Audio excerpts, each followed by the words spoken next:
Om Shanti. Good morning. आज प्यारे मीठे बाप दादा के 29/12/2023 के अनमोल महावाक्य सुनते हैं। मीठे बच्चे, प्रश्नों में मूंझना छोड़ मन मना भव रहो। बाबा और वर्षे को याद करो, पवित्र बनो और बनाओ। पूरा मुरली का सार है ये। पवित्र बनना है, औरों को बनाना है, बाबा को और वर्षे को याद करना है। जितने भी प्रश्न हैं उससे परे हो, हमें मन मना भव हो करके माना बाबा को याद करते रहना है। प्रश्न है, शिव बाबा तुम बच्चों से अपनी पूजा नहीं करवा सकते, क्यों? उत्तर है, बाबा कहते मैं तुम बच्चों का मोस्ट ओबेडिएंट सर्वेंट हूँ। नहीं बाबा, हम ही आपकी सर्वेंट है। देखो भगवान कितना निरहंकारी है। हम बच्चों को कहते हैं मैं आपका आज्ञाकारी नौकर हूँ, तुम बच्चे मेरे मालिक हो। मैं तुम बच्चों को नमस्ते करता हूँ। भगवान हम बच्चों को मालिक कहे। बाबा है ही निरहंकारी, बच्चों को भी बाप समान बनना है। मैं तुम बच्चों से अपनी पूजा कैसे कराऊंगा? मेरे पैर भी नहीं है जिसको तुम धुलाई करो। तुम्हें तो खुदाई खिदमतगार बन विश्व की सेवा करनी है। गीत है, निर्बल से लड़ाई बलवान की। ये कहानी है दिए और तूफान की। ओम शांति। निराकार शिव भगवान हुआ। शिव बाबा निराकार है और आत्माएं जो शिव बाबा कहती है वो भी असल में निराकार है। बिंदु, पॉइंट ऑफ लाइट। निराकारी दुनिया में रहने वाले हैं, यहाँ पार्ट बचाने के लिए साकार बने हैं। अब हम सबको तो पैर है ही ना। श्री कृष्ण को भी पैर है, पाँव है। पैर पूछते हैं ना। शिव बाबा कहते हैं बच्चे मैं तो हूँ ओबेडेंट, मेरे पैर नहीं हैं जो तुमसे मैं धुलाऊं या पूजा कराऊं। सन्यासी पैर धुलाते, पानी पिलाते, पियो पानियो, ताकत आ जाएगी आत्मा में। गृहस्थी लोग जाकर के उनके पैर धोते हैं। पैर तो मनुष्यों के होते हैं, शिव बाबा को पैर नहीं। शरीर ही नहीं है तो पैर भी नहीं है। जो तुमको पैर की पूजा करनी पड़े, यह है ही पूजा की सामग्री। बाबा कहते मैं हूँ ज्ञान का सागर। मैं अपने बच्चों से कैसे पैर धुलाऊंगा? बाबा तो कहते वंदे मातरम। माताओं को मैंने मेरे सर पर चढ़ा के रखा है। माताओं को फिर क्या कहना है? खड़े होकर कहेंगे शिव बाबा नमस्ते। माताएं भी क्या रिप्लाई देती है? शिव बाबा नमस्ते। जैसे सलाम वालेकुम कहते हैं, सो भी बाबा को पहले नमस्ते करना पड़ता है। कहते हैं आई एम मोस्ट ओबेडेंट, बेहद का सर्वेंट हूँ। निराकार निरहंकारी कितना है, पूजा की तो बात ही नहीं। मोस्ट बिलीवेड चिल्ड्रेन, जो मिल्कियत के मालिक बनते हैं, उनसे मैं कैसे पूजा कराऊंगा? मेरे अति प्यारे बच्चे हैं, विश्व के मालिक बनने वाले हैं, उनसे मैं कैसे पूजा कराऊं? छोटे बच्चे बाप के पाँव पड़ते हैं। क्यों? बाप बड़ा है। परंतु वास्तव में तो बाप बच्चों का भी सर्वेंट होता है। जानते हैं बच्चों को माया बहुत तंग करती है, बहुत कड़ा पार्ट है, बहुत अपार दुख अजून ही आने वाले हैं। यह सारी बेहद की बात है, तभी बेहद का बाप आते हैं। बाबा कहते हैं दाता मैं एक ही हूँ, अन्य किसी को भी दाता नहीं कह सकते। बाप से सब मांगते हैं। साधु लोग भी मुक्ति मांगते हैं। भारत के गृहस्थी लोग भगवान से जीवन मुक्ति मांगते हैं। साधु लोग मुक्ति मांगते हैं, शांति चाहिए, और गृहस्थी जीवन मुक्ति मांगते हैं। जीवन मुक्ति माने सुख। तो दाता हो गया ना, सर्व का सदगति दाता। साधु लोग जब खुद ही साधना करते हैं तो फिर औरों को गति सदगति कैसे दे सकते हैं? मुक्तिधाम और जीवन मुक्तिधाम दोनों का प्रोप्राइटर एक ही है। दुकान के ऊपर जो नेम प्लेट होती है उस पर प्रोप्राइटर लिखा हुआ होता है ना, तो एक ही बाप है मुक्ति और जीवन मुक्ति का। वह अपने समय पर आते हैं एक ही बार, बाकी सभी जन्म मरण में आते रहते हैं। यह एक ही बार आते हैं जबकि रावण का राज्य खत्म होता है, उसके पहले आ नहीं सकते। ड्रामा में पार्टी ही नहीं। तो बाबा कहते हैं तुमने मेरे द्वारा मुझे अब पहचाना है। मनुष्य नहीं जानते इसलिए सर्वव्यापी कह देते भगवान को। अभी तो है ही रावण का राज्य, भारतवासी ही रावण को जलाते रहते हैं, तो सिद्ध है रावण राज्य भारत में है और राम राज्य भी भारत में ही है। यह बातें राम राज्य स्थापन करने वाला ही समझाते हैं। कैसे ये रावण राज्य है एक और समझाते।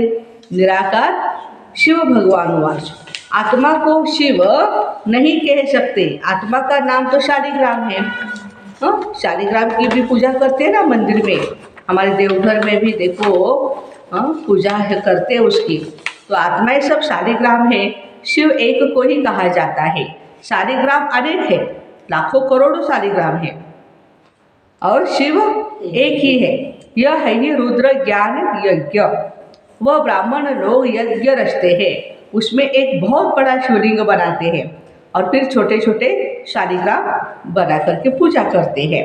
देवियों आदि की पूजा तो वर्ष वर्ष होती है, यह तो रोज मिट्टी के बनाते हैं और पूजा करते। रुद्र का बड़ा ही मान होता है।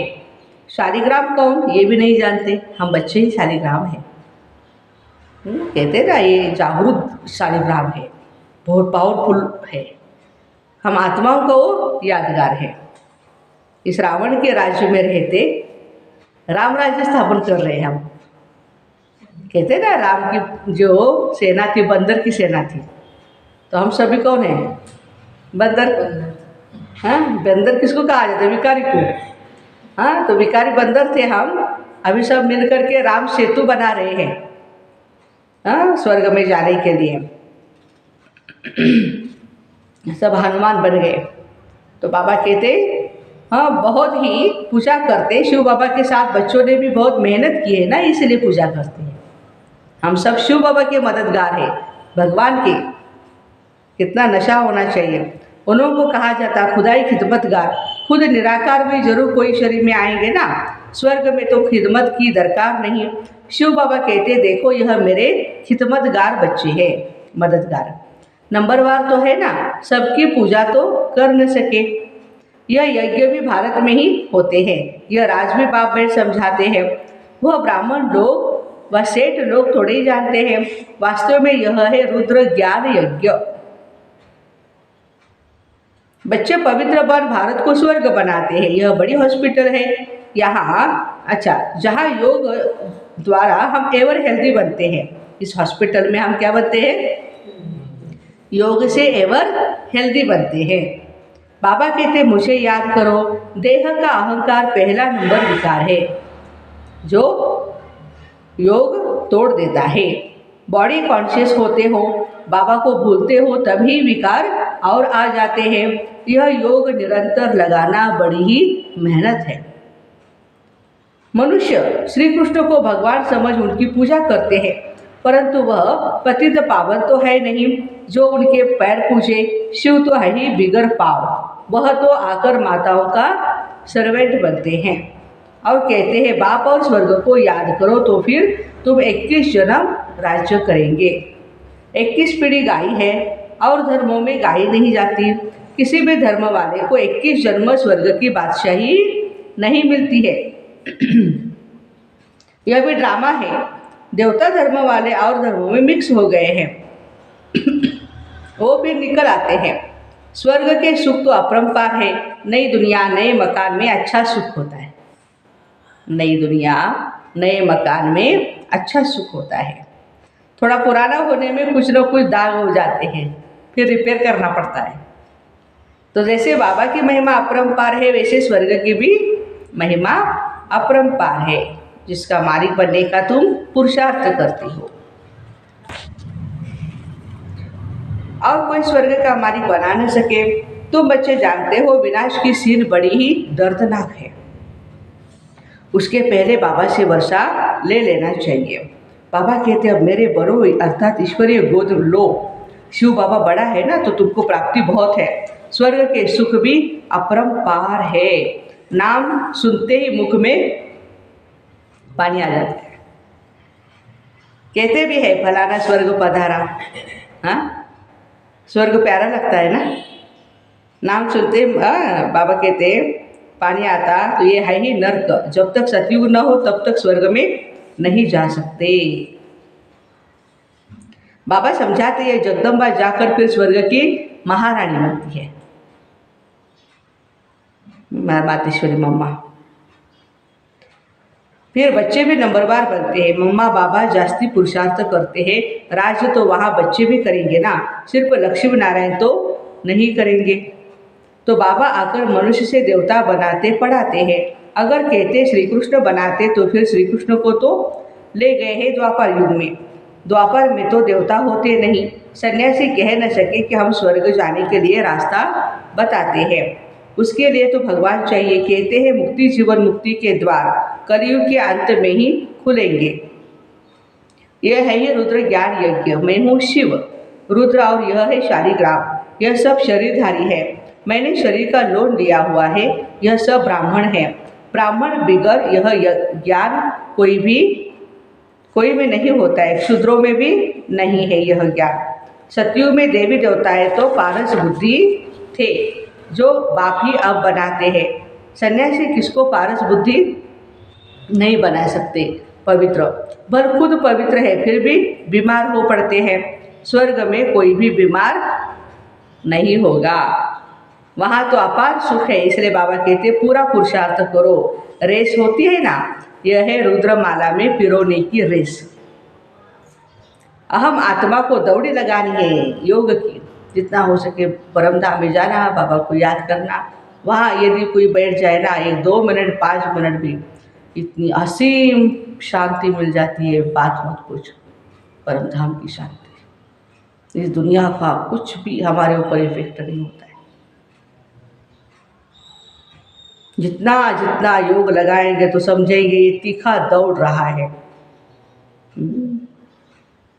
उनके विकर्म भी विनाश होते जाएंगे। तुम उठते बैठते चलते फिरते यात्रा पर हो। बुद्धि योग की यह बहुत अच्छी यात्रा है। तुम कहते हो ऐसे स्वर्ग के अपरंपार सुख पाने के लिए पवित्र क्यों नहीं रहेंगे। हमको माया हिला नहीं सकती। प्रतिज्ञा करनी है। अंतिम जन्म है ना, मरना तो सबको है,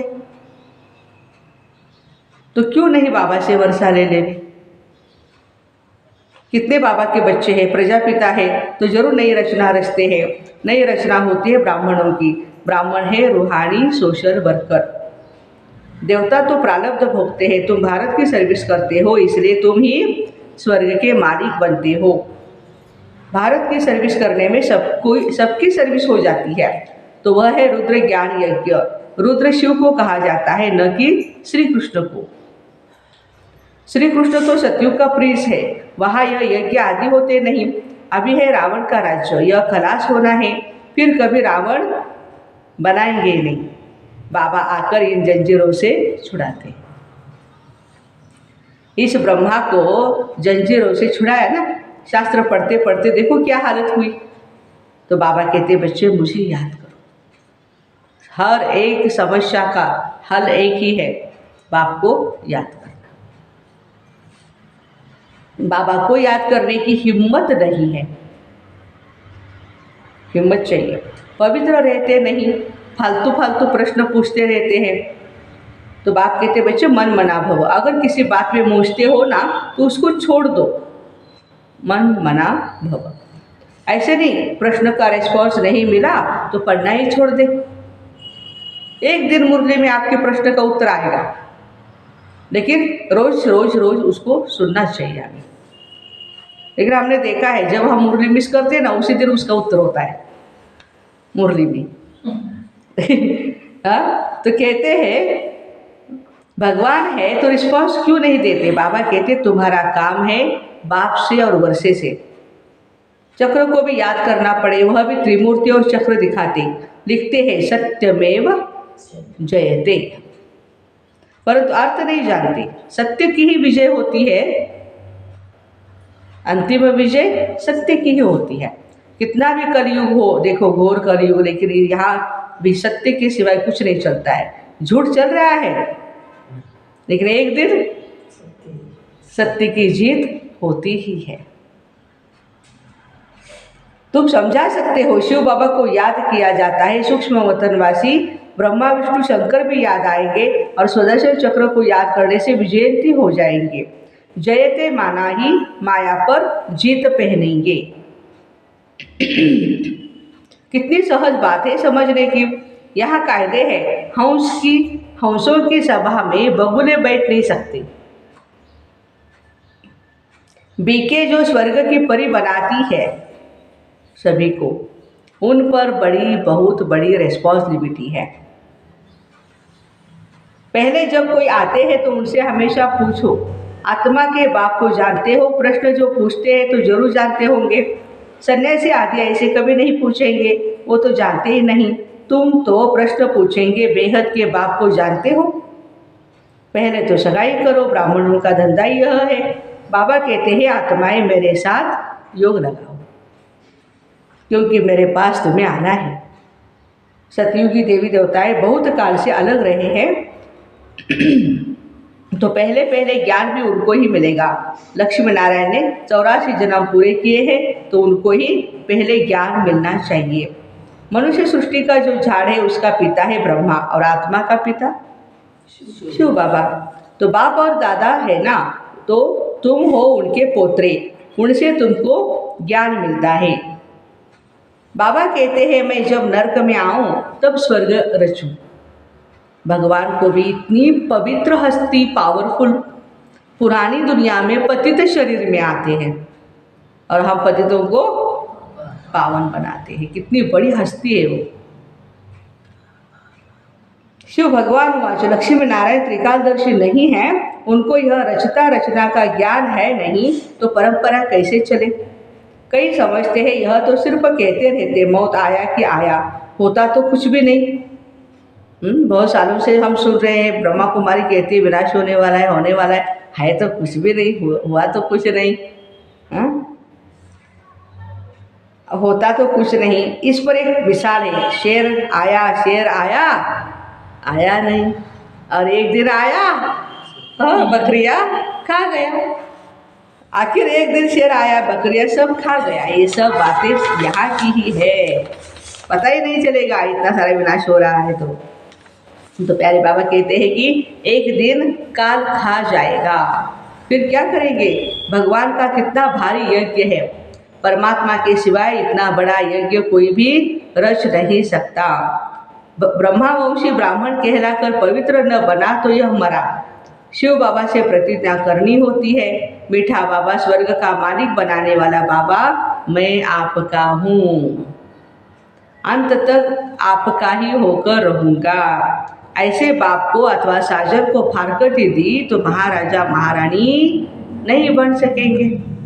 अच्छा, मीठे मीठे सिखिलते बच्चों प्रति माता पिता बाप दादा का याद प्यार और गुड मॉर्निंग। रूहानी बाप की रूहानी बच्चों को नमस्ते। हम रूहानी बच्चों की रूहानी माता पिता बाप दादा को याद प्यार, गुड मॉर्निंग और नमस्ते। वाह बाबा वाह, शुक्रिया बाबा शुक्रिया।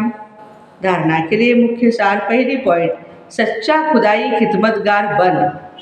ये टाइटल किसको मिला था खुदाई खिदमतगार का? खान अब्दुल गफ्फार खान जी को। तो खुदाई खिदमतगार बन, भारत को स्वर्ग बनाने में बाप को पवित्रता की मदद करनी है। रूहानी सोशल वर्कर बनना है। दूसरी पॉइंट, किसी भी प्रकार के प्रश्नों में मूझकर पढ़ाई नहीं छोड़नी है। प्रश्नों को छोड़ बाप और वर्षे को याद करना है। वरदान, हदों से पार रह, सबको अपनेपन के महसूसता कराने वाले अनुभवी मूर्त भव। जैसे हर एक के मन से निकलता है मेरा बाबा, ऐसे सभी के मन से निकले यह मेरा है। बेहद का भाई या बहन है, दीदी है, दादी है, कहाँ भी रहते हो लेकिन बेहद सेवा के निमित्त हो। हदों से पार रहकर बेहद की भावना, बेहद की श्रेष्ठ कामना रखना, यही है फॉलो फादर करना। अभी इसका प्रैक्टिकल अनुभव करो और कराओ। वैसे भी अनुभवी बुजुर्गों को पिताजी काकाजी कहते हैं। ऐसे बेहद के अनुभवी अर्थात सबको अपनापन महसूस हो। स्लोगन, उपराम स्थिति द्वारा उड़ती कला में उड़ते रहो। उपराम स्थिति द्वारा उड़ती कला में उड़ते रहो तो कर्म रूपी डाली के बंधन में फंसेंगे नहीं। कल भी बाबा ने याद दिलाया था कि हमें किसी भी श्रेष्ठ कर्म के भी डाली में नहीं फंसना है, उड़ता पंछी बन के रहना है। तो ऐसे हदों से पार रह सबको अपने पन की महसूसता कराने वाले अनुभवी मूर्त भाई बहनों को ओम शांति। Have a nice day.